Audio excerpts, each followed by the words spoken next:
한번 기도하고 두 번째 시간 가지겠습니다. 주님, 감사합니다. 저희들에게 건강한 몸 주시고 또 주님을 생각하고 사랑하고 사모하는 마음, 말씀을 사모하고 영생을 갈망하는 마음을 주셔서 이 자리에 모두 앉아 있게 하시고 여기서 주님의 입에서 나오는 그 생명의 말씀, 주님의 살과 피를 우리가 또 먹고 또 마시게 해주셔서 감사합니다. 하나님께서 그리스도를 보내서 우리를 살게 하셨으니 우리가 그리스도를 마땅히 찾고 사랑하고 영원히 함께 하기를 원합니다.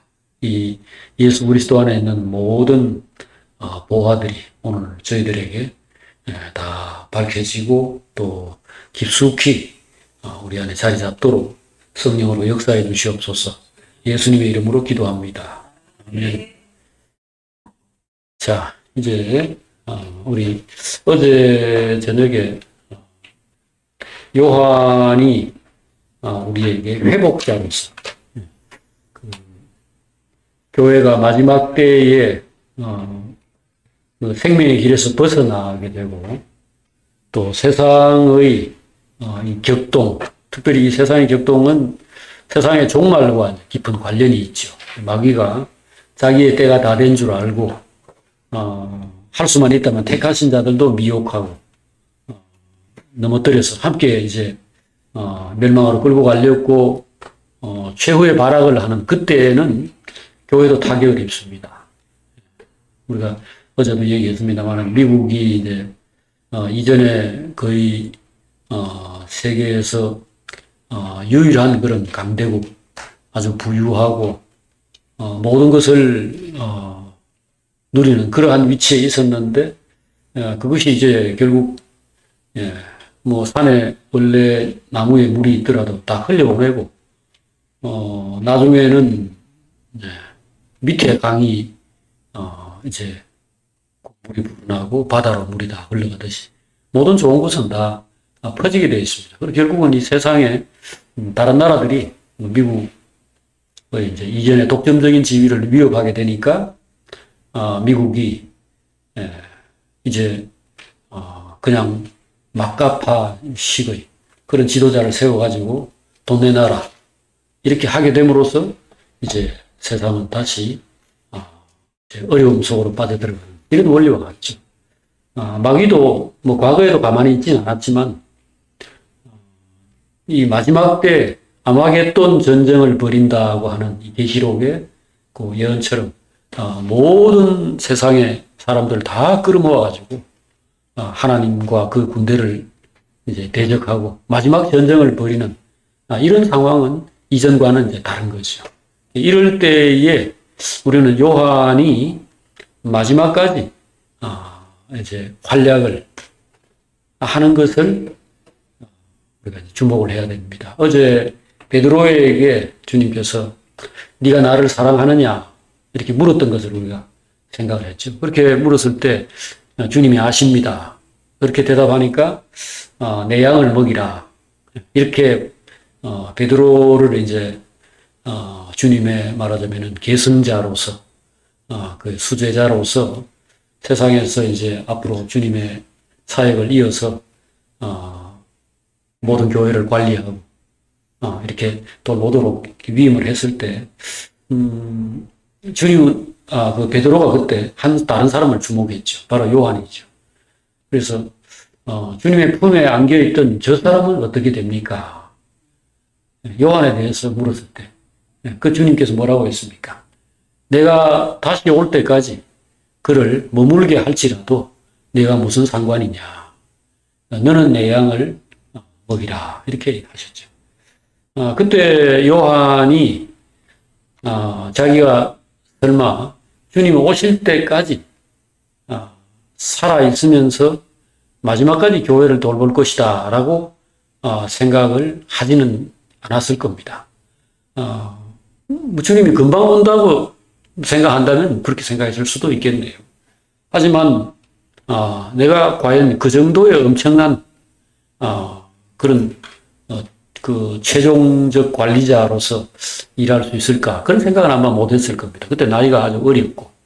근데 이제 주님은 그렇게 실제로 일을 맡겼죠. 그래서 마태, 마가, 누가 복음 있는데 그 세 가지로 충분할 것 같은데 완전히 이 세 복음서와는 성격이 다른 요한복음을 또 쓰게 하셔가지고 그 교회들을 생명의 길로 인도하는 그런 역할을 했고 또 이제 편지도 요한 1서, 2서, 3서 이걸 통해서 교회의 일반적인 문제들을 다루는 바울의 그 편지들, 바울 서신들과는 다르게 최종적인 그 말하자면 체크 포인트, 뭐가 문제냐를 이야기할 때 다른 잡다한 것은 놔두고 언제나 최종적인 열매를 이렇게 말하면서 결국 그 내용은 너희들이 서로 사랑하는 이 자리에 있느냐 이것을 이제 점검을 했죠. 그리고 이제 요한계시록을 통해서 이 교회가 아주 극도의 참 이 어려움들, 그 고난을 겪고 있는 그런 때에 이제 힘을 내도록 낙심하고 주저앉지 않도록 그 장차 일어날 일들을 그들에게 보이고 그렇게 함으로써 교회가 힘있게 그 주님을 기다리면서 생명의 길로 달려갈 수 있도록 돕는 역할을 했죠. 근데 그게 지금 아직 주님 안 오셨는데 요한이 지금까지 살아있으면서 그 일을 하고 있냐? 이 질문을 우리가 어제 했는데 육신으로는 물론 죽었죠. 육신으로는 갔죠. 그러나 요한 1서에 여러분들이 이제 요한 1서를 한번 펴서 이 1절, 2절, 3절의 이 말씀을 확인하면은 요한이 지금까지도 남아서 사역을 하고 있다. 이런 말도, 이런 해석도 할 수 있다라는 것을 알 수가 있을 겁니다.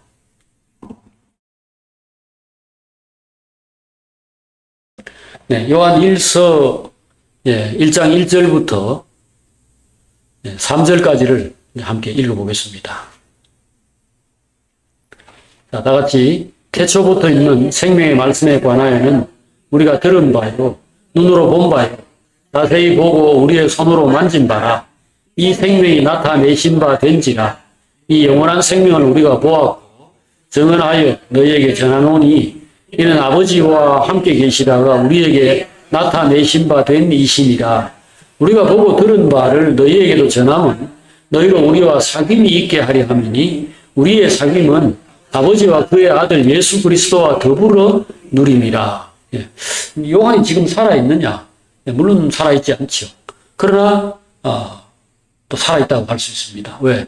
여러분과 제가 지금 이 요한의 영, 요한의 생명, 요한의 정신을 지금 받아가지고 여기서 요한과 똑같은 생각을 하고 똑같은 말을 하고 그가 했을 법한 행동을 지금 하고 있기 때문입니다.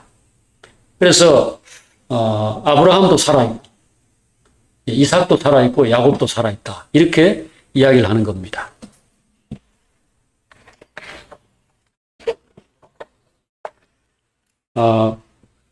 사람이 살아있다 죽었다라는 것은 하나님의 시각에서 그렇게 하는 겁니다.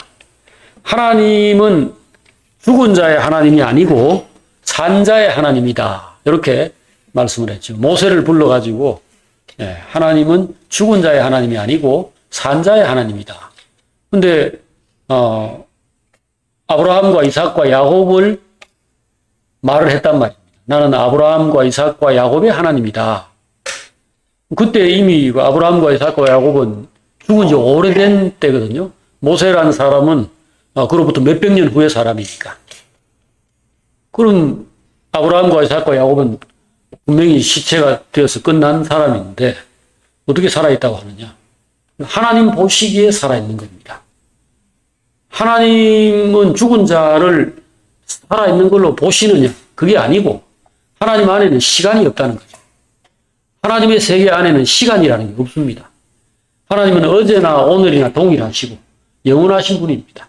그래서 천년을 하루처럼 기다린다 할 때 야, 그 긴 시간을 어떻게 그렇게 1000년 동안을 기다릴 수 있나? 하지만 하나님은 그냥 언제나 현재예요.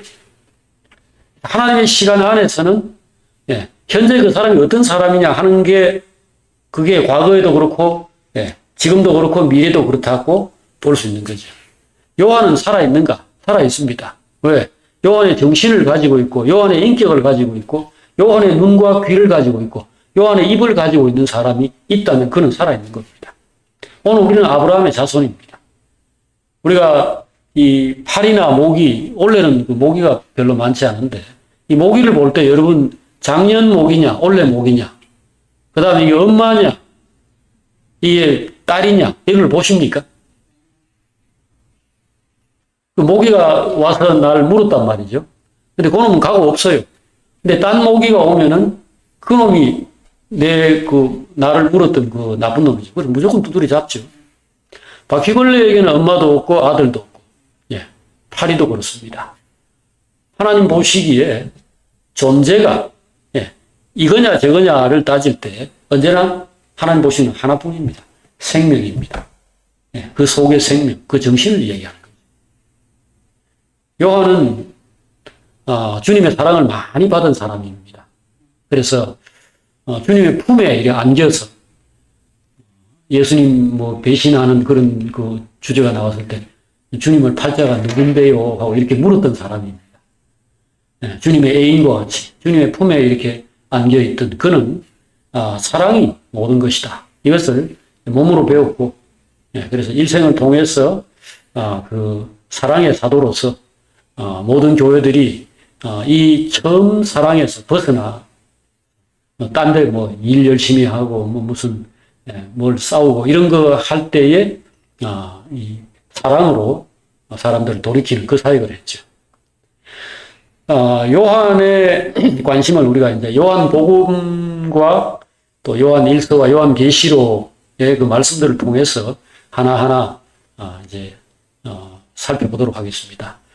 첫 번째로 말씀드릴 수 있는 것은 요한의 관심은 언제나 그리스도 안에 있는 영생, 영원한 생명에 있었다. 다른 말로 하면 하나님의 생명을 그가 늘 말하기를 힘썼다라는 것입니다.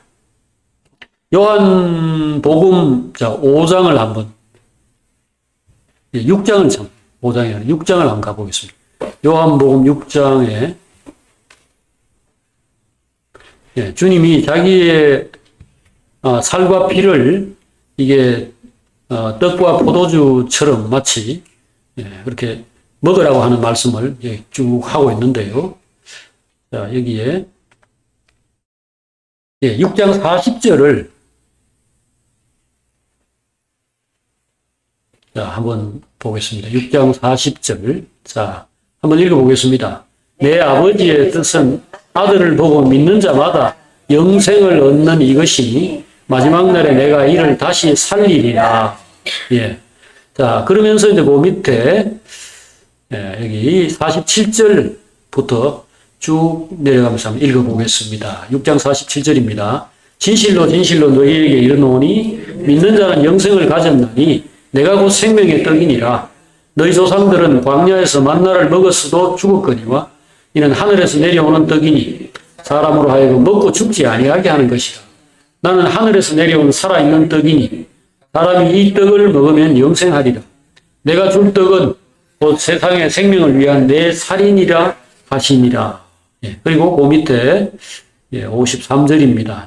다 같이 예수께서 이르시되 내가 진실로 진실로 너희에게 이르노니 인자의 살을 먹지 아니하고 인자의 피를 마시지 아니하면 너희 속에 생명이 없느니라. 내 살을 먹고 내 피를 마시는 자는 영생을 가졌고 마지막 날에 내가 그를 다시 살리리니 내 살은 참된 양식이요 내 피는 참된 음료로다. 내 살을 먹고 내 피를 마시는 자는 내 안에 거하고 나도 그의 안에 거하나니 살아계신 아버지께서 나를 보내심에 내가 아버지로 말미암아 사는 것 같이 나를 먹는 그 사람도 나로 말미암아 사니라. 이것은 하늘에서 내려온 떡이니 조상들이 먹고도 죽은 그것과 같지 아니하여 이 떡을 먹는 자는 영원히 살리라. 이런 말씀은 마태, 마가, 누가복음에는 없습니다. 그리고 바울의 어떤 편지에도 이런 말이 들어있지 않습니다.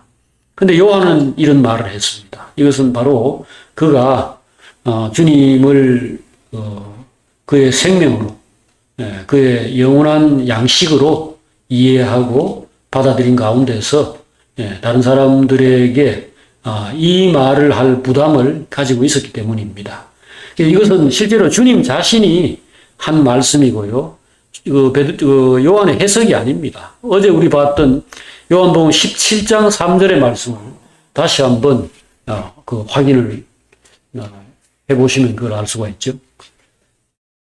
이 말씀은 여러분들이 항상 암송하고 계시길 바랍니다. 요한복음 17장 3절 다 같이 읽겠습니다. 영생은 곧 유일하신 참 하나님과 그가 보내신 자 예수 그리스도를 아는 것입니다. 영생은 하나님을 아는 것이고 그 하나님이 사람으로 나타나서 우리에게 하나님을 열어 보이신 분이 바로 예수 그리스도이기 때문에 영생이란 것은 예수를 아는 것이다. 그 예수 안에 뭐가 있느냐? 그것이 예수를 아는 거죠. 예수님의 살과 피를 우리가 먹을 수는 없습니다. 그리고 먹을 필요도 없고요. 그건 궁금하면 자기 살 그냥 뜯어 먹어보면 됩니다.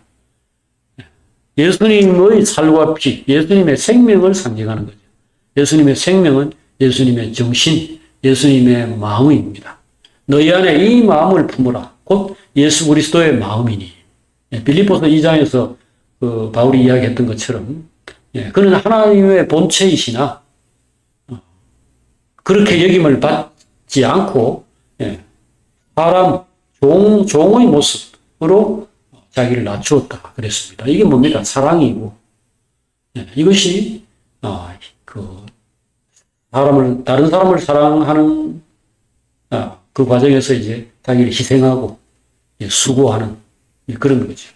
그러니까 이 사랑이 바로 예수 그리스도의 그 생명이고 이것이 바로 하나님의 모습이라는 거죠.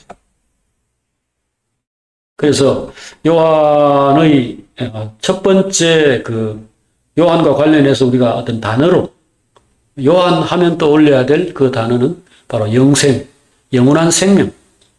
이 생명이라는 말을 여러분들이 꼭 기억하시길 바랍니다. 그 다음에 두 번째는 바로 은혜와 진리라는 말입니다. 이것은 요한복음 1장에서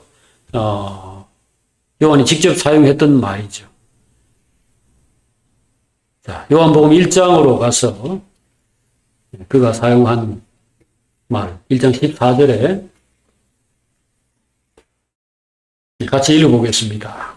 말씀이 육신이 되어 우리 가운데 거하시니 우리가 그의 영광을 보니 아버지의 독생자의 영광이요 은혜와 진리가 충만하더라. 말씀이 육신이 되었다. 이제 태초에 말씀이 계시니라 이렇게 설명을 했기 때문에 이 태초에 말씀으로 계시던 분이 이제 그 하나님의 아들입니다. 예수 그리스도로 우리에게 오셨던 그분이 이전에는 사람으로 있기 전에는 어떤 모습으로 있었는가? 그건 모릅니다. 그때는 분명히 몸을 가지고 있지 않았을 겁니다. 그런데 어찌됐든 간에 그는 하나님의 아들이다. 그리고 그 하나님의 아들을 말씀이라고 지금 여기서 표현을 하고 있는 겁니다. 말씀이라는 건 뭡니까? 어떤 사람이 말한 거잖아요. 정신을 얘기하죠. 어떤 생각, 그 어떤 마음, 이걸 이제 이 로고스라고 하는 이 말씀으로 이렇게 표현을 한 것인데, 이 말씀이라는 것은 하나님 안에 어떤 생각이 있고 뜻이 있다는 뜻입니다. 근데 그 하나님의 생각을 우리에게 알려준 분이 그 땅에 사람으로 오셨던 그 하나님의 아들이란 말이죠. 그래서 우리가 이 아들을 말씀이라고 이렇게 표현을 하는 겁니다. 실은 말만 있던 인격은 없죠. 저는 없고 제 말만 돌아다닌다는 건 있을 수 없는 일이죠. 그는 제 속에 있는 어떤 정신이 밖으로 표현된 것을 말이라고 하는 거니까. 그래서 하나님이 말씀이거나 예수님이 말씀인 것은 아닙니다. 그러나 하나님을 말씀이다. 하나님을 무슨 사랑이다. 또 예수님을 똑같이 그렇게 말씀이다 이렇게 표현할 때는 본인들이 그렇게 표현한 겁니다. 그들이 그렇게 표현할 때는 나를 알고 싶다면, 나와 만나고 싶다면 내 정신, 내 말을 받아들이라는 거죠. 자신과 말씀, 자신과 뜻, 자신과 어떤 생각을 동일시 해놓은 것은 그 말씀이 제일 중요하다는 겁니다. 그래서 사람이 하나님을 생각할 때 제일 중요한 것이 그 하나님의 뜻입니다. 하나님의 마음입니다. 이 세상 종교가 모조리 엉터리라고 하는 이유가 뭐냐 하면은, 자, 절에 가든지 아니면 어디 무당한테 찾아가가지고 구설할 때에, 점을 치거나 할 때에 그 사람들이 신에게 가는 거죠. 신을 찾아가는 겁니다. 근데 그 신을 찾아갈 때에 그들이 그 신은 자기보다 크고 자기보다 능력이 있다고 생각하고 찾아가는 거 아니겠어요? 그래서 도움을 받으려고. 근데 도움을 받으려면 어떻게 해야 되느냐 하면은, 우리가 사람 간의 상식으로 생각하더라. 도움을 받으려면은 그의 마음을 만족시켜야 합니다. 누가 나에게 와 욕을 한 바가지 퍼붓고는 도와주세요, 이렇게 할 수는 없잖아요. 그러니까 그의 마음을 알아야 됩니다. 그래서 니 나 올 때 뭐 가져왔노? 예를 들어서 돈 100만 원 가져왔습니다. 그거 내 마음에 맞네.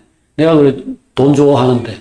그러면 돈 가져가는 거고, 아니면은 옛날에 그 고대 사회에서는 이 성적인 이런 것들을 제공하는 것도 있었어요. 그래 그것이 바로 그 성경에 나오는 미동, 장녀라는 겁니다. 이것들은 신이 이 섹슈얼한 이런 그런 쾌락, 이런 거를 좋아한다고 생각을 했어요. 그 신이 왜 그런 거를 좋아한다고 생각했을까요? 예, 자기들이 그걸 좋아하니까. 자기들이 요거 좋아하고, 자기들이 그 쾌락을 좋아하니까 신도 그걸 좋아한다고 생각해가지고, 그래서, 예, 그들의 신전에 가면은 성적인 행위를 전문으로 하는 사람들이 있었습니다. 그거를 거룩한 성녀라고 했습니다. 성녀라는 게 창녀입니다, 창녀.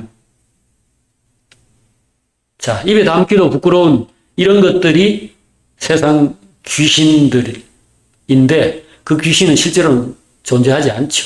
사람들의 탐욕과 정욕이 빚어낸 허상이죠. 그러나 그럴지라도 어쨌든 그 신이 뭘 원하는가? 예를 들어서 우리가 조상 신에게 제사를 지내죠? 지금 많은 사람들이 제사라는 걸 지내잖아요. 그럼 제사를 지낼 때 뭘 합니까? 음식들 쭉 차려놓고 그 절을 하거나 그렇게 하죠. 그거는 지금 조상 신이 만약에 있다고 할 때 정말로 그 신이 원하는 건지 어떻게 알 수 있습니까? 물어봤습니까? 자기들이 하고 싶은 대로 하는 겁니다. 신에 대해서는 관심이 없어요. 그럼 이 제사를 지내는 이유는 뭡니까? 네, 복 받으려고 그런 거죠. 조상신이라는 어떤 존재가 나보다 전능하고 능력이 있고 화도 주고 복도 줄 수 있다면 복 좀 주시오. 네, 화를 좀 막아주시오. 그거를 말하고자 하는 것이죠.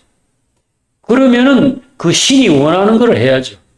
예를 들어 제가 만약에 그 죽은 부모다. 그런데 어떻게 살아있어가지고 귀신으로 살아있다. 그러면은 그 제사 드리러 오는 자들이 과거에 부모에게 효도하지도 않고 부모를 특히 늙었을 때 홀대하고 박대하고 이래 했던 거에 대해서 벌을 단단히 주고 싶을 것 같아요. 그래서 만약에 죄송합니다. 잘못했습니다. 그들이 그렇게 사과한다면 지금이라도 너희들 화목하게 지내라. 그래서 그 앞에 있는 무슨 과일하고 국하고 명태 대가리하고 이런 거 다 집어치우고 너희들끼리 어려운 동생들이 있으면 도와주고 이거 해라. 그렇게 할 것 같아요. 우리가 만약에 부모로 있다가 죽으면 그렇게 하지 않을 것 같아요. 근데 그들은 그거에 관심이 없고 그렇게 하지 않죠. 그러니까 신의 마음을 신과 연결하지 않는 겁니다. 그것이 사탄에게 사로잡혀 있는 어리석은 자들의 특징이에요. 그러나 우리 하나님은 그렇지 않습니다.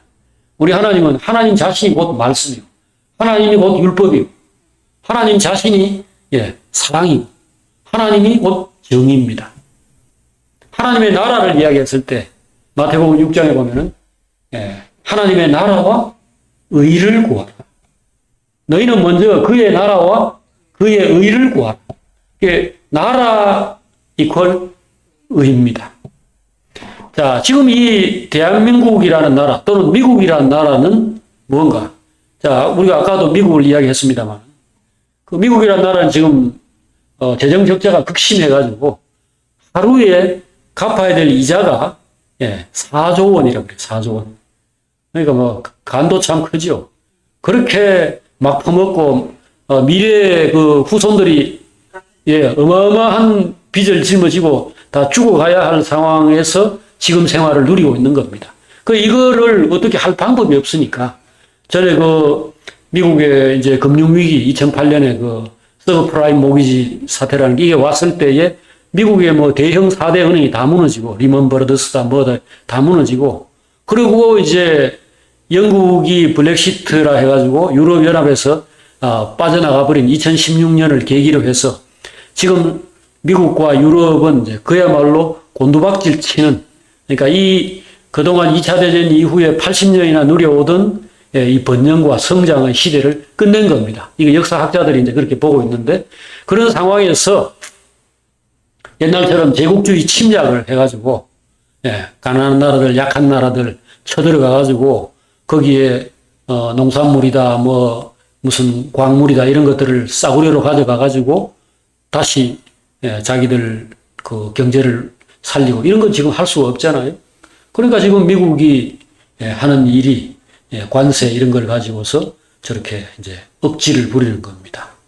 우리 무기 사라, 우리 뭐 에너지 사가라, 우리 뭘 조선업 지금 다 망했는데 우리 다시 해도 지금 한국이 요번에 가서 그 관세를 25%를 15% 낮춘 것은 미국의 배 만드는 그 산업을 밑바닥부터 읽어주겠다 해가지고 된 겁니다.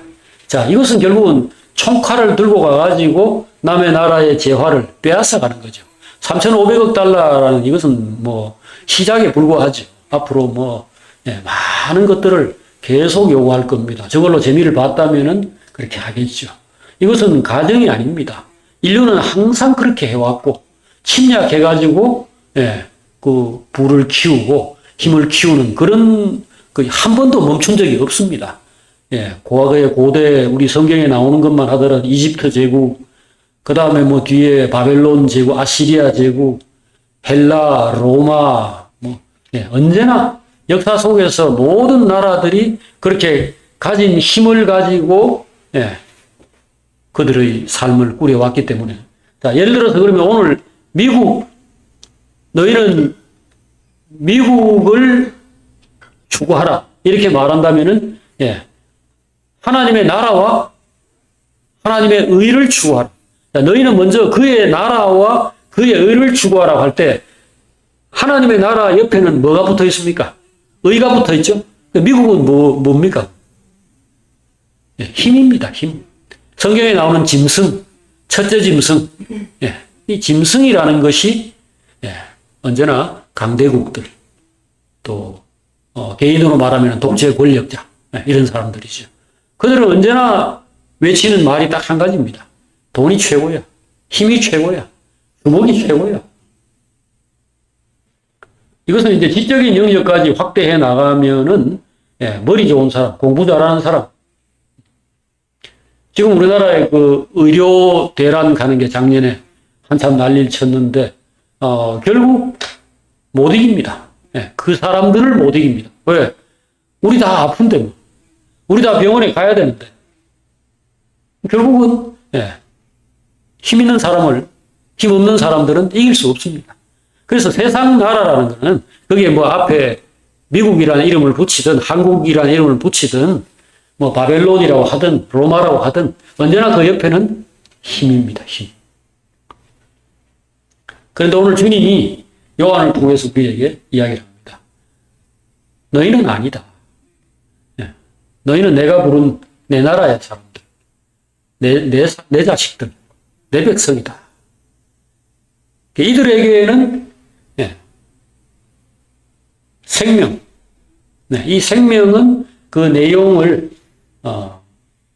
대체로 사랑, 예, 그리고 의, 예, 사랑과 의라는 것을 내용으로 하고 있다. 이것을 이야기하는 거죠. 이것을 이제 다른 표현으로 할 때에 예, 은혜와 진리라는 말을 예, 사용합니다. 이 진리라는 것은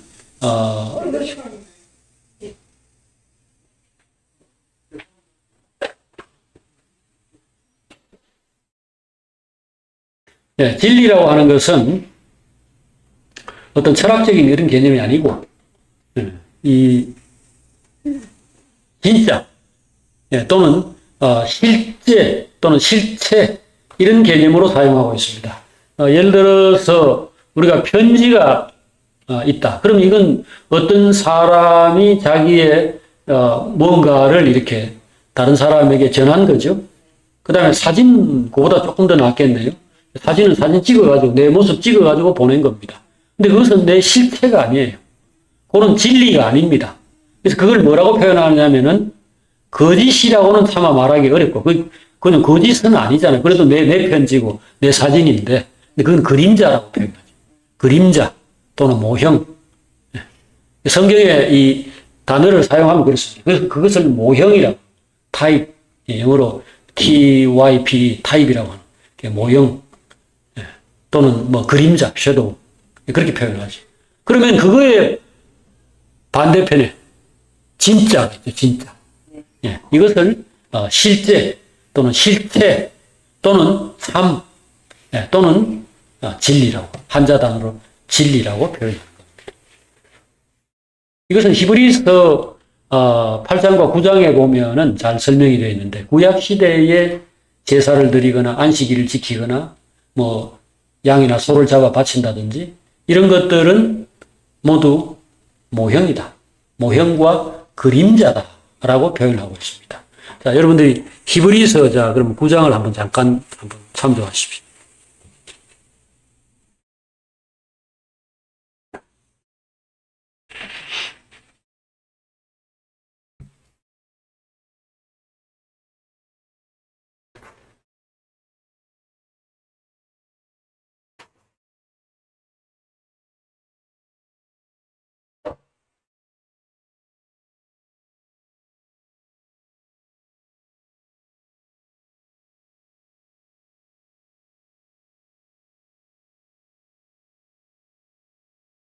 예. 자, 히브리서 9장 23절. 자, 한번 읽어보겠습니다. 그러므로 하늘에 있는 것들의 모형은 이런 것들로서 정결하게 할 필요가 있었으나 하늘에 있는 그것들은 이런 것들보다 더 좋은 제물로 할지니라. 자, 그 다음에 8장으로 가봅시다. 히브리서 8장 5절. 예, 자, 읽어보십시다. 그들이 섬기는 것은 하늘에 있는 것의 모형과 그림자라. 모세가 장막을 지으려 할 때에 지시하심을 얻음과 같으니 이르시되 삼가 모든 것을 산에서 내게 보이던 본을 따라 지으라 하셨느니라. 자, 모세가 성전을 지었습니다. 이 텐트로 이렇게 천막을 치고 그 안에는 또 뭐 촛대를 두고 거기에 무슨 법궤를 만들고 이런 것들을 이제 했는데 이것은 뭘 보고 한 겁니다. 설계도, 청사진을 보고 건물을 지은 거라고요. 근데 모세가 본 게 뭐냐? 모세가 본 것은 그 설계도가 아닙니다. 모세가 하나님 앞에서 왔던 것은 하나님입니다. 하나님. 하나님과 그의 아들. 하나님 앞에 그의 아들이 서 있고 그의 아들이 아버지를 찬송하고 있고 거기에서 향기가 그 향기라는 것은 이제 실제로 향 피워서 올라오는 향기가 아니죠. 아기가 엄마 앞에서 막 엄마 참 좋아하고 이렇게 그 뭐라고 말을 할 때 거기에 향이 올라가는 걸로 묘사를 한 겁니다. 거기에 등불이 있었던 게 아닙니다. 주님 자신이 등불이죠. 하나님 앞에서 아버지 참 사랑합니다. 아버지가 정말 저의 기쁨입니다. 저는 아버지가 최고, 아버지가 좋아요. 이러고 있는 것이 그 등불인 겁니다.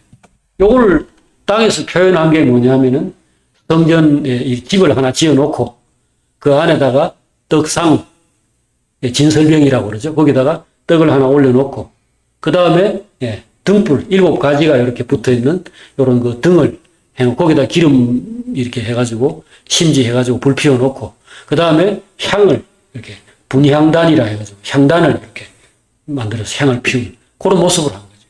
그리고 그 안에 성전 안에 이렇게 휘장이 있죠. 이런 카텐 같은 게 있는데 그 카텐으로 가로막혀 있는 안쪽 부분을 지성소라 그러죠. 지성소 안에 들어가면 뭐가 있습니까?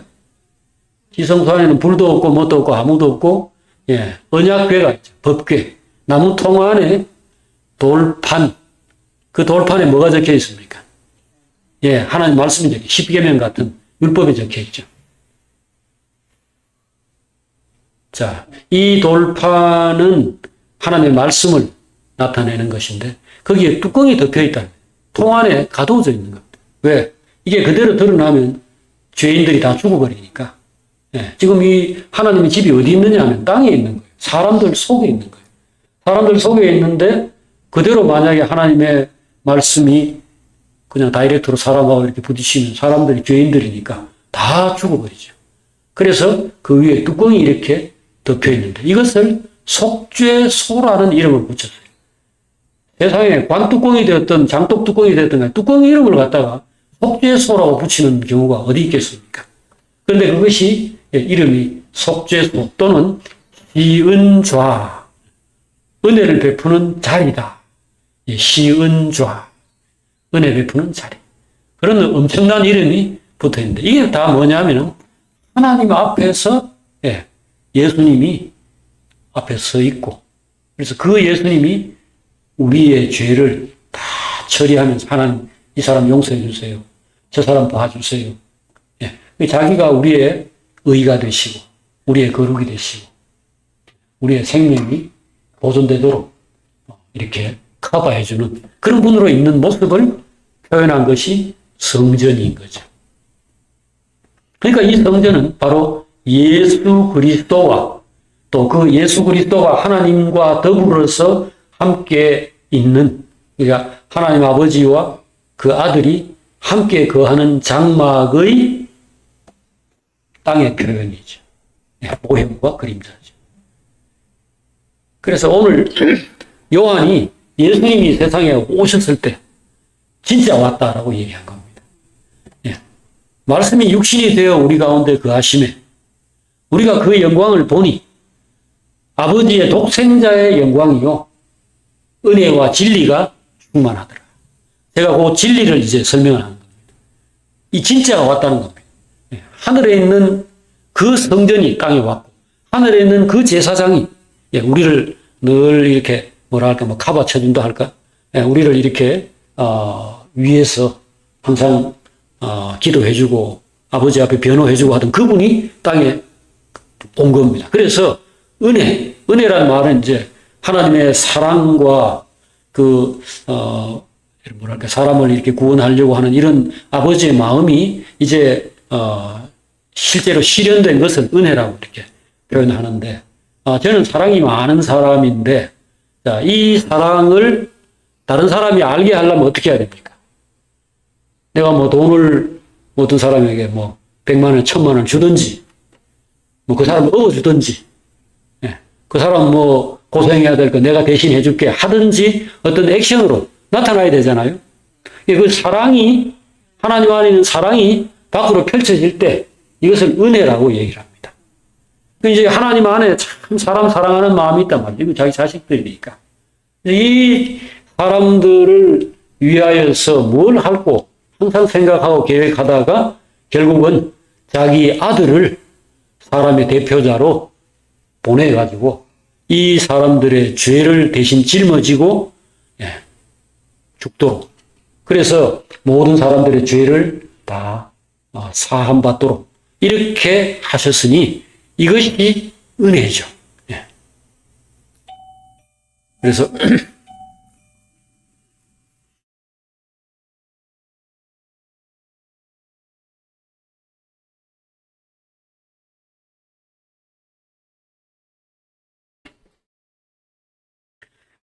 네, 그래서 요한은 생명에 대해서 이야기를 하고 거기에 우리의 관심을 불러일으키는 이것에 이어서 주님을 은혜와 진리라는 요 차원에서 소개를 하고 그래서 주님을 만난 사람들은 하나님을 그대로 본 것이고 천국을 그대로 본 것이고 하늘에 있는 제사장, 하늘에 있는 제물, 하늘에 있는 그 언약궤 이런 것들이 땅으로 내려온 것이다.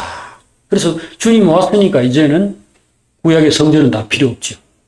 돌로 지은 그 건물은 이제는 아무 가치가 없는 겁니다. 자, 그래서 이것에 대해서 주님이 어떻게 표현하셨는지를 요한복음 4장에서 한번 사마리아 여인과의 대화에서 한번 확인할 수 있습니다.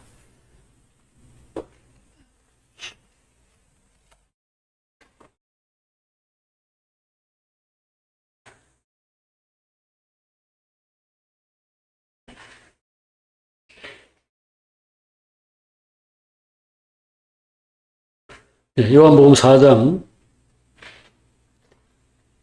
20절입니다. 자, 요한복음 4장 20절 읽겠습니다. 우리 조상들은 이 산에서 예배하였는데 당신들의 말은 예배할 곳이 예루살렘에 있다 하더이다. 예수께서 이르시되 여자여 내 말을 믿으라. 이 산에서도 말고 예루살렘에서도 말고 너희가 하나님께 예배할 때가 이르리라. 너희는 알지 못하는 것을 예배하고 우리는 아는 것을 예배하노니 이는 구원이 유대인에게서 남이라. 아버지께 참되게 예배하는 자들은 영과 진리로 예배할 때가 오나니 곧 이때라.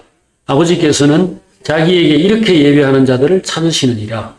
하나님은 영이시니 예배하는 자가 영과 진리로 예배할지니라. 예.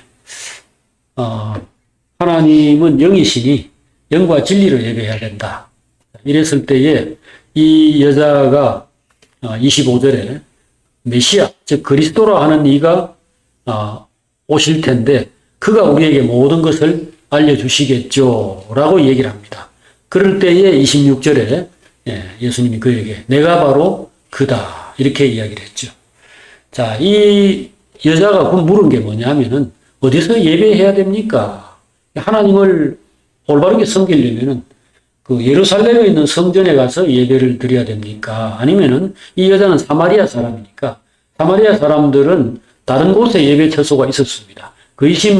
그리심산이라고 하는 곳에 가짜 짝퉁 성전을 세워놨어요.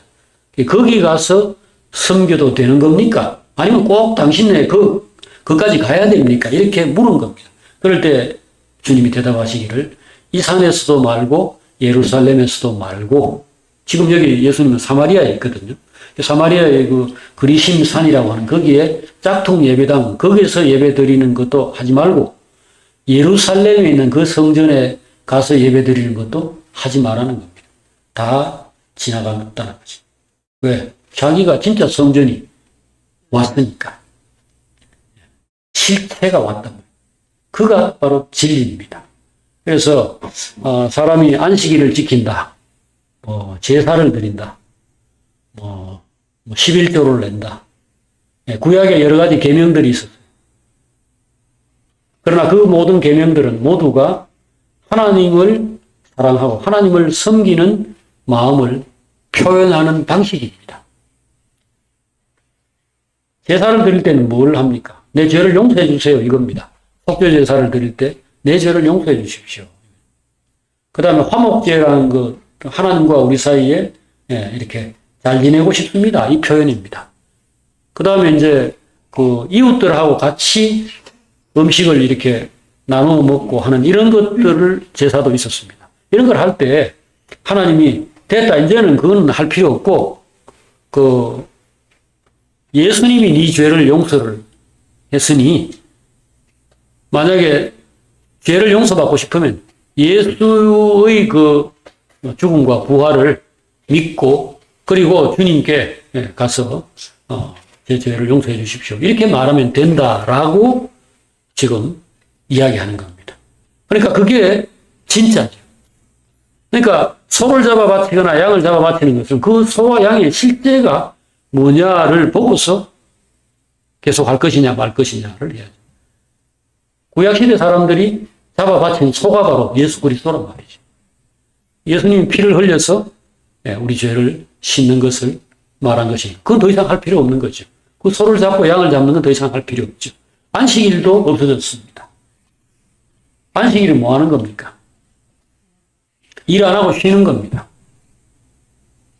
자, 그러면 우리가 지금 땅에서 안식을 간절히 바라죠. 우리 진짜 매일 일 안 하고 쉬고 싶어요. 근데 그 안식이라는 것은 우리 마음의 안식 있어야 진짜 안식인데, 여러분들 그 감옥에 이렇게 가다 놓으면 진짜 한 10년 징역, 그 징역 말고 금고라는 게 있어요.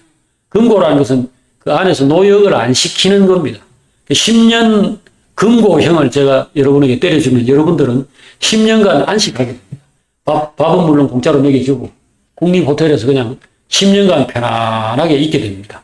근데 그것을 안식이라 할 수 있나요? 그걸 쉬는 거라고 할 수 있나요? 바깥에 땡볕에 도로 댕기라 하더라도 대부분 튀어나가죠. 안식은 마음의 안식이 핵심이에요. 그래서 구약시대에 안식일이 안 지켜졌습니다. 왜? 오늘 등록금 내야 되고, 오늘 뭐 집세 내야 되고, 돈 쓸 일 꽉 있는데 오늘 나가서 일하고 싶은데 무슨 놈의 안식이 안 되지요. 과거에도 그렇고 현재도 그렇습니다. 진정한 안식은 뭐냐? 하나님을 믿는 겁니다. 주님을 믿는 거죠. 목자이신 주님, 내 아버지이신 하나님. 그가 나의 모든 것을 아시고 내 필요를 채우신다. 믿음이 안식입니다. 그러므로 오늘날에는 안식일 자체가 없어졌어요. 우리 일요일이 혹시 안식일이 아닌가 이렇게 생각하는 사람들이 있습니다. 그래서 안식교라고 하는 그 제7일 안식교라는 이 사람들은, 이 기독교인들은 이게 사입이다, 날라리다. 그 원래 안식일은 토요일인데 그건 안 지키고 일요일 날을 뭐 거룩하게 지킨다 하면 저러고 앉아서 저거는 짝퉁 사입이다 이렇게 하죠.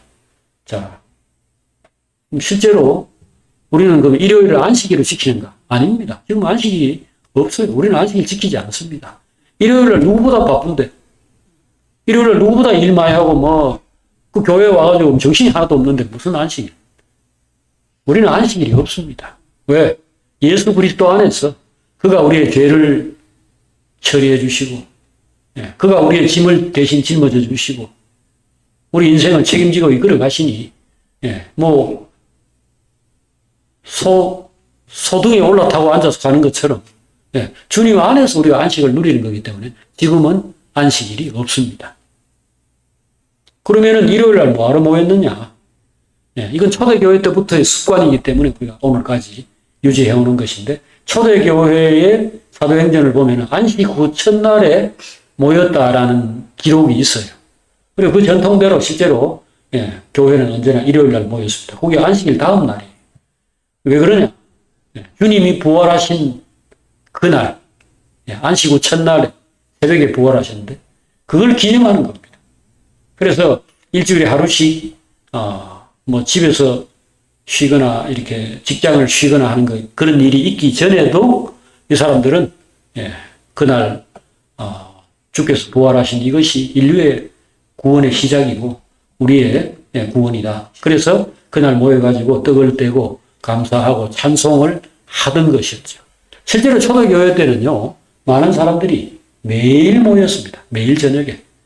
그러니까 일 마치면은 우리 근무 마치면 저녁에 술 한잔 한다고 친구들 이렇게 회식을 하든지 뭐 한다고 저녁에 배포 푸는 것처럼 이 초대교회의 많은 사람들은 노예이거나 여자들, 사회에서 억압받고 고통당하는 그런 사람들이었는데, 이런 사람들이 기쁨의 시간, 휴식의 시간, 정말 그 회복과 치료의 시간으로 그 믿는 형제들이 모여가지고 서로 함께 찬송하고 서로를 격려하고 위에서 기도해주는 그런 모임들을 매 저녁마다 사실상 가졌고, 최소한 일주일에 한 번 정도 모여가지고 그런 교제를 가진 것이 오늘날 그 기독교의 그 교회 모임, 소위 예배라고 하는 이상한 것으로 지금 이제 변질이 됐는데, 이거는 구약적인 그 옛날에 제사 지내던 그 습관을 교회가 차용해가지고 지금 하고 있는 건데, 이거 아니고, 지금 기독교의 모임이라는 것은, 그냥 교제입니다, 교제. 성도 간의 교제죠. 그래서 예수님이 오심으로써 이제 구약 시대에 있었던 모든 것들이 다 날아가게 된 거죠. 그것들은 모두 하늘에 있는 것들의 모형과 그림자에 불과하니까 실체가 아니란 말입니다.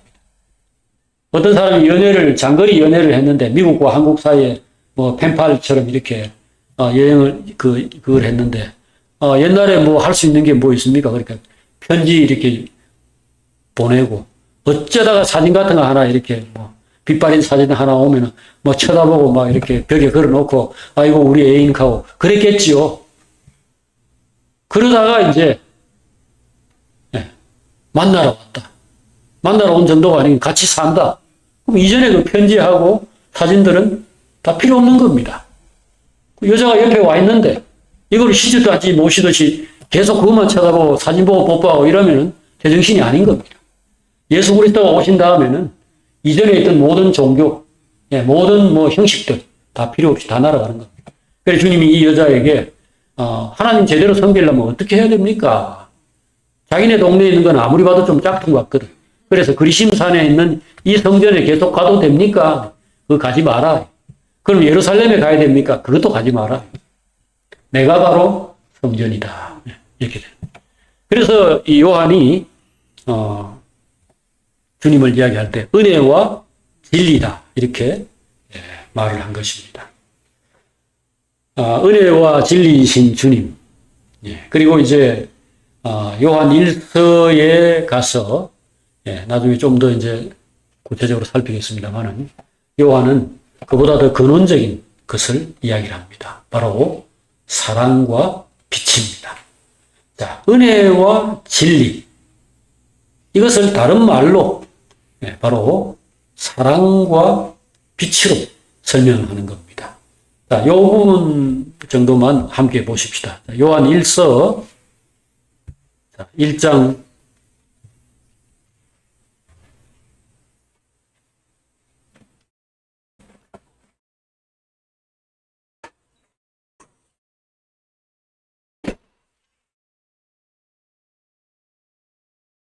요한일서 1장 5절입니다. 자, 다 같이 읽읍시다. 우리가 그에게서 듣고 너희에게 전하는 소식은 이것이 곧 하나님은 빛이시라. 하나님은 빛이시다.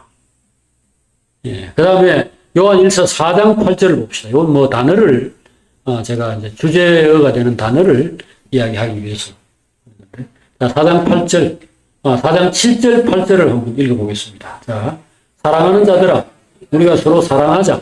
사랑은 하나님께 속한 것이니, 사랑하는 자마다 하나님으로부터 나서 하나님을 알고, 사랑하지 아니하는 자는 하나님을 알지 못하나니, 이는 하나님은 사랑이시니라. 이 두 단어를 여러분 기억하십시오.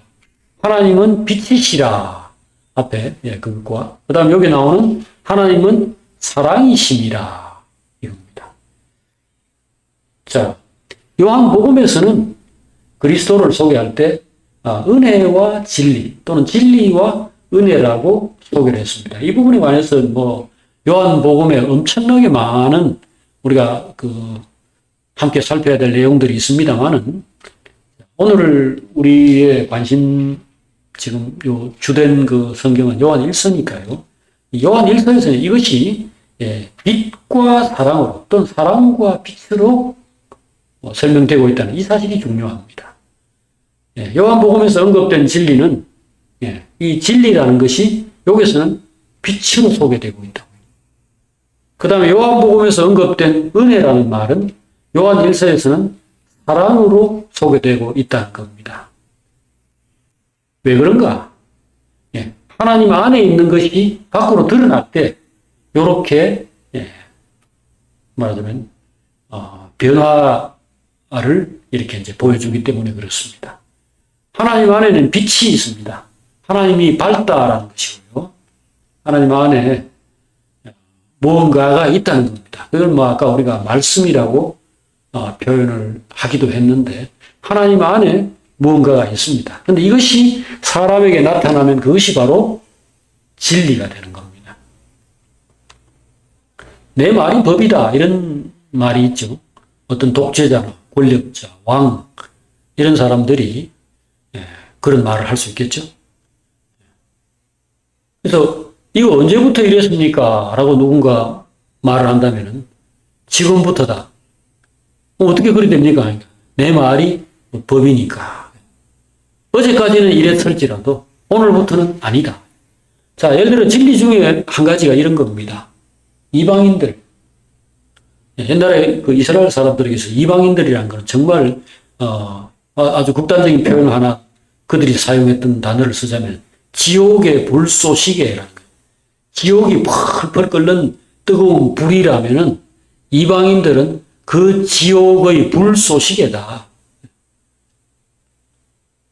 그러니까 율법은 아니지만 그 유대인들이 항상 그 삶의 어떤 표준으로 삼고 있는 중요한 하나의 그 원리를 담은 책이 있는데, 뭐 우리가 보통 지금 그걸 탈무드라고 이제 이야기를 하는데, 그 토라라고 하는, 그 율법을 해석한, 그래서, 우리로 말하면은 뭐 전통과 같은 이런 그 지침서가 있어요. 거기에 보면은, 이방인 여자가 그 출산할 때가 돼가지고 애를 이렇게 낳으려고 하는데, 거기 가서 조산, 그 출산을 도와주는 것은 범죄다라고 되어 있습니다.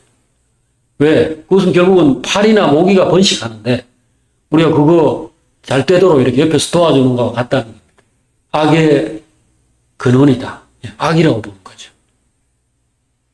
이런 정도의 사고를 갖고 있는 사람들에게 하나님이 하늘에서 보따리를 하나 내보냅니다. 그걸 베드로가 꿈속에서 이제 본 거죠. 환상입니다. 환상 속에서. 근데 그 보따리 안에 뭐가 들어있습니까? 벌레들이, 버글버글한 벌레들이. 근데 베드로에게 하나님 뭐라고 그랬습니까? 그걸 먹으라고 했죠. 그러니까 그건 구약식, 우리는 지금 징그러워서 안 먹지만, 근데 그 아프리카의 그 사람들 보니까 굼벵이 같은 이런 무슨 우리가 볼 땐 거의 구더기 같은 이런 거를 막 정말 맛있는 그 간식 발견한 것처럼 보니까 막 입이 번거려져가지고 막 이렇게 맛있게 먹더라고요. 우리 번데기 먹는 것처럼 실제로는 그 고단백에다 굉장히 좋은 음식이고 해서 그런 오늘 우리로 볼 때는 문화적인 차이인데 구약시대 사람들은 그게 아니고 하나님께서 그런 걸 먹지 말라고 율법에 규정을 하셨기 때문에 벌레인데 이렇게 지네처럼 발이 여러 개 붙어 있는 이런 것들을 이건 부정하게 여겨서 안 먹는다고 한 겁니다. 그래서 하나님께 저는 어느 때든지 이런 부정한 것은 먹은 적이 없습니다. 안 먹겠습니다. 이랬죠. 그때 하나님 뭐라고 그랬습니까? 하나님이 거룩하다고 하는 것을 네가 더럽다고 하면 안 된다. 그 분명히 그게 부정하다고 말한 분이 하나님인데 지금 와서 딴소리 하는 겁니다. 그럴 때 진리라는 게 그런 겁니다. 진리라는 것은 하나님이 말씀하시는 게 진리입니다. 어제까지 그게 더러웠다면 그게 더러운 겁니다. 근데 오늘 아니다라고 하면 그것이 깨끗한 겁니다. 자, 하나님이 이 얘기를 하신 건 뭡니까? 사실은 뭘 바꾼 게 아닙니다. 이전에 더러운 거를 지금 깨끗하다고 말하는 게 아닙니다. 이전에도 이방인들은 똑같은 사람입니다. 그들 특별히 이스라엘이 더 깨끗하고 더 거룩한 사람 전혀 아니고 구약시대도 하나님이 한 번도 그렇게 말씀한 적이 없습니다. 단지 아브라함을 불러가지고 내가 너를 시작으로 삼겠다. 내가 너를 내 자식의 첫 말하자면 쉽게 말하면 맏아들이죠. 그리고 이후에 많은 아들들을 더 만들어낼 텐데 거기에 매개체가 바로 너다. 그러니까 복의 근원이죠. 열국의 아버지, 많은 나라들의 아버지, 복의 근원을 만들겠다. 그러면 거기서 복이 흘러나가서 다른 사람들에게로 흘러가야 되지 않습니까? 그래서 이스라엘은 만약에 그 정신을 제대로 이해했다면은 주변에 하나님을 모르고 우상을 섬기거나 죄를 짓고 어리석게 살아가는 사람들을 단지 비난하고 정죄할 것이 아니라 불쌍하게 생각하고 그들에게 자신들이 하나님으로부터 받은 그 은혜와 또 변화된 삶, 또 그 따뜻한 마음, 이런 사랑을 그 사람들에게 베풀어가지고 그들에게 전해가지고 그들도 똑같이 자기들과 같은 하나님의 자녀가 되도록 했어야 맞죠. 예. 그래야 복의 근원인 거죠. 거기에서 복이 흘러나오는 것이고 수도 파이프처럼 자기가 자기 속에 있는 좋은 것들을 다른 사람들에게로 전하는 그런 인생이 되어야 되는데 지금까지 그렇게 안 한 거죠. 못 한 거죠. 그런데 예수님이 이제 죽고 부활하시고 성령이 사람들에게 임하고 그래서 이방 고넬료는 로마 군대의 중대장이죠. 백부장. 근데 이 사람이 하나님을 원래 믿고 경외하던 사람인데 이제 예수를 모르고 있는 그런 상황에서 베드로에게 가서 그 사람에게 예수 그리스도를 전해라. 그리고 세례를 주라. 그리고 그를 형제로 받아들이라. 이렇게 하는 겁니다. 그 일 하기 직전에 이 하늘에서 이 벌레 보따리가 내려오고 그거 먹으라는 이야기를 하신 겁니다. 진리라는 것은 하나님 안에 있는 것들이 밖으로 드러나서 진리가 되는 겁니다. 그래서 요한복음에서는 진리를 말했는데 예수님에 대해서 소개를 열심히 한 거죠. 예수님의 이제 구원과 또 어떤 말씀 이런 것들을 열심히 소개를 했습니다. 그런데 요한 1서에 와서는 그런 것들이 이미 이제 교회 안에서 받아들여져서 이제 그것이 교회의 기초가 된 상황에서 마지막에 이 사람들 안에서 확인되어야 될 것들이 있는데 지금 교회가 격길로 나가버리니까 그게 발견이 안 되는 거죠. 그래서 너희들 진리를 따르고 있느냐? 진리를 믿고 있느냐? 진리 안에 있느냐? 이것을 이제 확인하는 겁니다. 그런데 진리 안에 있다면 그들 안에 반드시 빛이 있어야 합니다. 왜? 이 진리는 하나님의 빛에서 나온 거니까. 사랑도 마찬가지입니다. 아까 우리가 사랑의 반대편이 아니고 사랑이 밖으로 나타났을 때 뭐가 된다고 그랬습니까? 은혜가 된다고 그랬죠. 네. 자, 이 사람들이 지금 은혜와 진리를 가지고 있다면 이 사람들 안에서 반드시 있어야 될 것이 뭐냐면은 빛과 사랑이라는 겁니다. 그래서 그 사람들의 마음이 하나님의 마음을 가지고 있어야 된다는 거예요. 요 은혜와 진리는 빛과 사랑이 사람에게 나타나서 이제 말하자면 은혜와 진리가 된 거니까요. 그래서 만약에 이 사람들 안에 사랑이 없다면은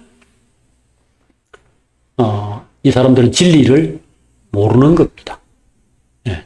내가 기독교 지식을 여러 가지를 가지고 있고 구원에 대해서 이야기하고 속죄에 대해서 이야기를 하고 또 하나님의 나라에 대해서 의에 대해서 이런 이야기를 할지라도 그건 지식일 뿐이고 실제로 이 사람은 어둡다는 거죠.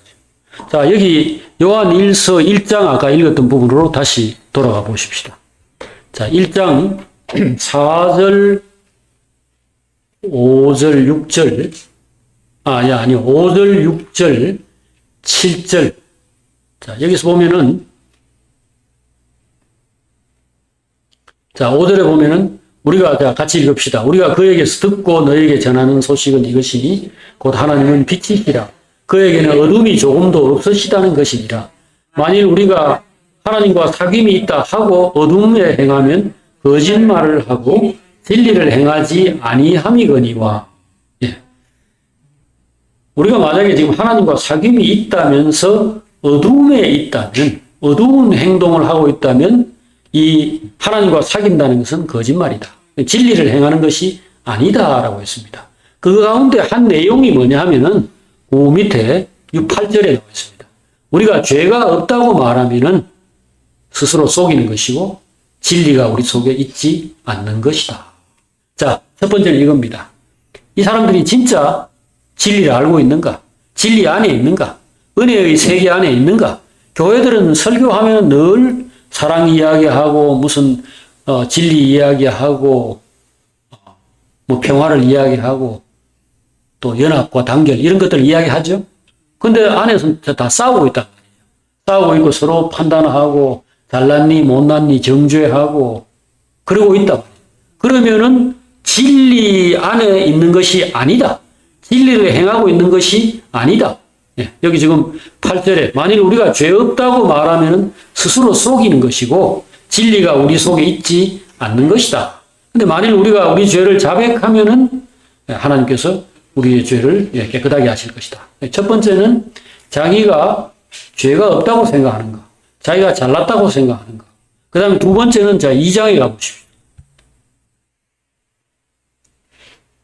자, 2장 3절입니다. 자, 3절부터 읽겠습니다. 우리가 그의 계명을 지키면 이로써 우리가 그를 아는 줄로 알 것이고 그를 아노라 하고 그의 계명을 지키지 아니하는 자는 거짓말하는 자요 진리가 그 속에 있지 아니하되 누구든지 그의 말씀을 지키는 자는 하나님의 사랑이 참으로 그 속에서 온전하게 되었나니 이로써 우리가 그의 안에 있는 줄을 아노라. 자, 그러면 여기에 이 계명을 지킨다는 내용이 뭐냐? 자, 이 계명을 지키는 자가 뭔지를 자, 2장 10절, 2장 9절, 10절, 11절을 한번 읽겠습니다. 자, 2장 9절입니다. 빛 가운데 있다 하면서 그 형제를 미워하는 자는 지금까지 어둠에 있는 자요. 그의 형제를 사랑하는 자는 빛 가운데 거하여 자기 속에 거리낌이 없으나 그의 형제를 미워하는 자는 어둠에 있고 또 어둠에 행하며 갈 곳을 알지 못하나니 이는 그 어둠이 그의 눈을 멀게 했습니다. 요한이 회복자, 치료자이고 우리를 우리를 시작으로 우리를 근원으로 인도한다는 것이 바로 이것입니다. 그는 다른 말 하지 않고 오직 사랑을 가지고 말을 합니다. 너희들 서로 사랑하고 있느냐? 그러면 너희들이 밝은 사람이고 그러면 너희가 진리 안에 있는 것이고 그렇다면 은혜의 세계를 체험한 것이다. 근데 심지어 자기 아내, 자기 남편, 자기 자식을 볼 때도 우리는 은혜의 정신으로 대하고 있지 않은 경우가 많죠. 언제나 선악입니다. 선악. 생명의 길과 선악의 길, 생명나무와 선악과 이건 뚜렷한 것입니다. 이건 헷갈리는 게 아니에요. 생명이라는 것은 사람을 대할 때에 옳다, 틀렸다, 좋다, 나쁘다, 마음에 든다, 안 든다를 보지 않는 것입니다. 자, 자식은 잘나나 못나나 자식이죠. 나왔는데 얼굴이 옥상에서 떨어진 매주와 같다. 그러면 그 내 자식 되는데 문제 있습니까? 그 저도 안 줍니까? 생명이라는 것은 선악을 넘어서는 것입니다. 언제든지 그렇습니다. 그리고 그걸 우리가 그 실제 생명의 세계 안에서 늘 그렇게 적용하고 있어요, 이미. 근데 그 아이가 커나가면서 내 안에 욕심이 있죠. 내 안에 어떤 생각이라는 게 있죠. 이게 하나님의 말씀과 일치가 안 되니까 빛이 아닌 어둠, 말하자면 거짓말이 내 안에 들어와가지고 내가 어릴 때 참 공부도 못하고 못생겼다고 다른 사람의 멸시받고 해서 나 참 슬펐는데 내 자식이 이제 유일한 희망이다. 이 내 자식은 잘생기고 키도 크고 똑똑하고 공부도 잘하고 좋은 직장을 가지고 번듯하게 해가지고 그렇게 빛이 나야 된다. 그래야 내가 내 인생이 억울해지지 않고 내가 지금 제 2탄 내 인생의 영광을 여기서 펼칠 수 있다. 이런 이제 잘못된 생각이죠. 망상이죠. 세상에는 죄가 있고 세상에는 마귀가 있고 하나님이 땅과 사람을 저주했는데 어느 누구도 주름 잡힌 것이 없는 그렇게 좋기만 한 인생을 살 수 없습니다. 내가 그렇게 살 수 없었고 우리 부모가 그렇게 살 수 없었듯이 내 자식도 그렇게 살 수 없습니다. 내 자식이 경험할 수 있는 유일한 것은 하나님의 사랑과 용서, 하나님의 은혜, 이것뿐입니다. 땅 위에서 사람이 기대할 수 있는 건 그것뿐이에요. 근데 내 자식, 내 사위, 내 며느리. 자, 우리는 사랑이란 이름 하에 사랑으로 포장해가지고 은혜의 세계를 그냥 물리쳐버리죠.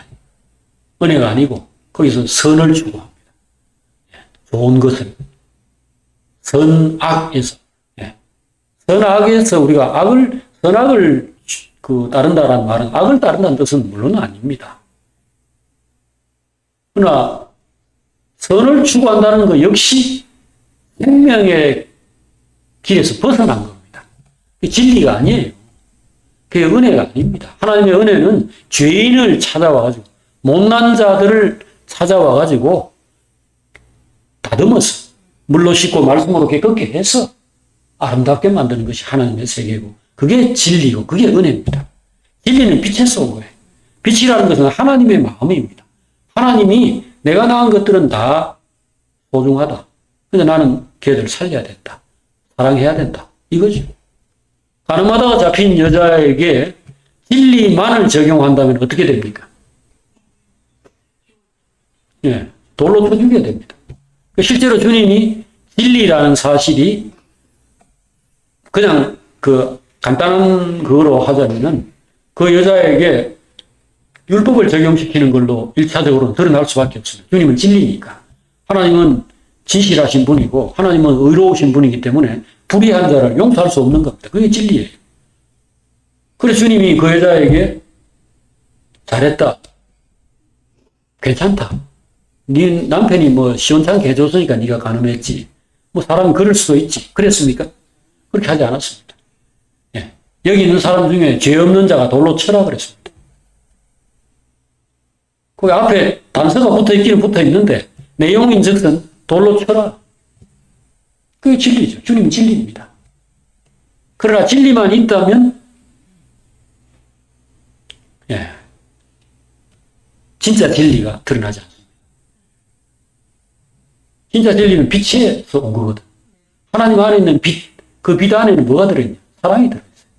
그래서 그 여자를 놓고서 죄 없는 자가 돌로 치라 라고 해가지고 실은 아무도 그 여자를 정죄하지 못하게 만들었습니다.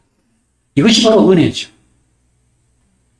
요한이 지금 주님을 보았을 때 말씀이 육신이 되어, 즉 하나님이 사람이 되어 오셨는데 우리가 그를 보니까 하나님의 아들의 영광이고, 그러니까 즉 하나님의 영광이라는 뜻입니다. 그 안에 하나님이 확 보이는 겁니다. 그리고 은혜와 진리, 은혜와 진리가 충만하더라. 주님 안에 진리만 보인 것이 아니고 은혜가 확연하게 보인 겁니다. 이 여자를 결국 살려냈잖아요. 그 사람들이 주님이 그때 뭘 했는지는 모르겠는데 손가락으로 땅에다 글씨를 계속 썼다 그랬어요. 그러니까 아마 10계명을 썼다는 사람도 있고, 뭘 써도 괜찮아요. 왜? 그거 다 걸릴 거니까. 니는 이거 안 걸리나? 니는 이거 안 걸리나? 결국 그거 있는 사람들이 돌 들고 이리 사타가거든. 놓고 다 가버렸어요. 만약에 똑같이 적용한다면 그들도 그 자리에서 다 사형을 당해야 될 사람들입니다. 그래서 사람들이 다 가고 난 다음에 주님하고 여자하고 둘이만 더 남았을 때 너를 정죄하려던 사람들이 어디 있느냐 하니까 아무도 없나이다. 나도 너를 정죄하지 아니하노니 가서 다시는 죄를 범하지 말라. 살려가 돌려보냈죠. 이것이 은혜죠. 그리고 그것이 진리입니다. 왜? 하나님 안에 그게 있으니까. 하나님 안에 있는 빛이 사람에게 나타날 때 그것이 진리가 되는 거고, 하나님 안에 있는 그 사랑, 하나님 안에 있는 그 빛의 한 내용 중에 밝다라는 게 그걸 말하는 거예요. 그 밝다라는 게 불이 환하다. 우리는 태양 아래서 이제 밝다라는 그 표현을 쓸 때 뭔가 이렇게 어두워서 아무것도 잘 안 보였는데 지금 불 켜니까 다 잘 보이네 하는 이거를 밝다라는 개념으로 생각하는 건데, 성경에서 말하는 그 빛, 밝다라는 것은 그냥 하나님의 세계를 이야기하는 겁니다. 그래서 내가 이전에는 이 원수, 남편을 사자성어로 이렇게 뭐 표현하라 했을 때 평생 원수라는 말을 썼다는 것처럼, 예, 이거 항상 내 짐이고 나를 평생에 괴롭게 하는 이놈의 인간 이랬는데 빛이 확 비치니까 그가 나의, 예, 참 둘도 없는 생명의 근원이고, 내 자식이 이놈도 정말 이거 먹고 내가 참 지금 이거 놓고 내가 기뻐하고 했던 게 참 후회스럽다 생각되던 자인데 하나님의 빛이 그에게 비칠 때에 그가 어떤 존재인가. 우리가 그렇게 해서 눈이 밝아지는 거죠. 그래서 하나님의 세계가 비칠 때 이게 이제 말하자면 하나님의 생명이 우리에게 들어온다는 표현을 쓰는 거고 그렇게 되어가지고 눈이 밝아지는 것을 영생이라고 얘기하는 겁니다. 그러니까 하나님을 아는 것이 영생이고요. 하나님의 세계가 비치니까 그 하나님의 빛에 접촉을 하는 것이 영생이라고 해요. 오늘 요한은 이걸 얘기하는 겁니다. 그래서 우리 안에 생명이 있느냐? 너 하나님을 믿느냐? 믿음이죠. 믿음이 있느냐? 이렇게 말할 때 저 교회 열심히 다니는데요. 찬송 잘 부르고 기도 열심히 하는데요. 그런 이야기 하면은 그걸 인정하지 않고 그렇다면 너는 내 아내나 내 부모나 내 자녀를 귀히 여기고 사랑하겠네. 그들의 가치를 지금과 같은 식으로 생각하지 않고 하나님이 그들을 보는 시각으로 가늠하다가 잡힌 여자가 뭐가 이뻐가지고 거기에 따르는 문제가 얼마나 많은데 그 가정 두 가정이 다 파괴됐잖아요. 그 자식들은 어떻게 해요? 그런데 일단 살리고 보자. 죽으면은 뭐 새로워지는 게 고쳐지는 게 없잖아요. 죽으면 그걸 끝인데 일단 살리고 보자. 이게 아버지의 마음이고 여신이의 마음이라는 거예요. 그거를 우리가 알게 되는 것이 은혜와 진리를 우리가 아는 겁니다. 요한이 오늘 우리에게 이야기하는 것은 다른 거 아니고 우리 속에 하나님의 생명이 있느냐를 계속 헤집고 확인하는 겁니다.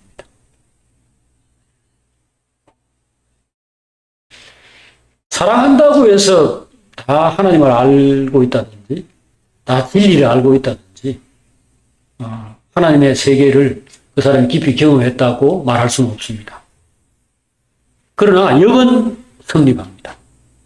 만일 하나님을 제대로 안다면 반드시 사랑을 사랑합니다. 그리고 그 사랑에 수반되는 것들, 부속되는 것들, 사랑에 의가 따르고 인내가 따르고 용서가 따르고 희생이 따르고 수고가 따르는 이런 것들도 역시 반드시 동반됩니다. 자, 오늘 아침에 여기까지 하도록 하겠습니다. 기도하겠습니다. 하나님 아버지, 저희들이 지금 하나님을 안다고 생각을 하고 있습니다만, 저희들의 삶을 이렇게 되돌아보면은 많은 부분에서 사탄에게 여전히 쏟고 있고, 알았다가도 도로 까먹어버리고, 이 빛이 좀 희미하다는 사실을 부인할 수가 없습니다. 그래서 저희들 안에 상당히 많은 시간들이 굉장히 불편하고 누구하고 같이 있는 것, 어떤 일을 하는 것, 어떤 환경에 있는 것들이 그다지 좋게 느껴지지 않는 또 많은 시간 우리가 불안해, 두려워하는 이런 것들을 오늘 하나님 앞에 내놓습니다. 주여, 주님의 영광을 보여주시옵소서. 주님의 그 세계를 온전히 알게 해주시길 구합니다. 우리가 무엇 때문에 겁을 내고 무엇 때문에 두려워하고 무엇 때문에 그렇게 염려를 하는지 하나님의 사랑과 하나님의 그 지혜와 하나님의 성실하심과 하나님께서 우리를 사랑하셔서 멋진 계획을 세우고 성령과 함께 온전히 이루어 하시는 것들을 우리가 보지 못하고 알지 못하기 때문에 이렇게 두려워하고 이렇게 염려하는 것이라는 걸 오늘 하나님께서 말씀해 주셨으니 저희들 하나님을 더 깊이 알고 더 신뢰하고 주 안에서 안식을 누리면서 살도록 우리의 심령을 이렇게 새롭게 해 주시옵소서. 주님의 사랑을 알게 해 주시기를 구합니다. 그 사랑으로 아무도 망하지 않고 망하는 것은 마귀밖에 없고 망하는 것은 죄와 사망밖에 없다는 걸 알게 해 주시기를 구합니다. 우리가 어떤 사람들 용서하고 용납하고 못난 자를 이쁘게 봐주고 그들을 품고 할 때 나타날 결과는 잘 되는 것밖에 없다는 것을 알게 해주시기를 구합니다. 예수님 이름으로 기도합니다. 아멘.